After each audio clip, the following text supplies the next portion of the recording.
Hello and welcome to another tutorial. This time, in this video, we are going to cover how to unenroll from a Google Classroom. As you can see, I'm already inside my Google Classroom website. If you don't know how to get there to all your classes, then you need to click the home icon and choose classes. All your classes will appear in there, the ones that you created or the ones that you already enrolled. So let's say that I want to unenroll from my 9th grade academy because that was the class from last year, okay?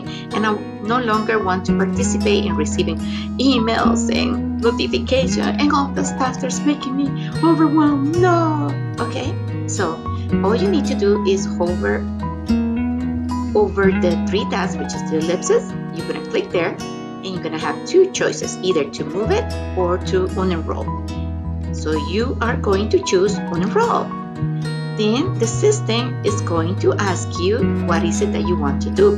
Unenroll from 9th grade academy team, yes, you will be removed from this class if you choose unenroll.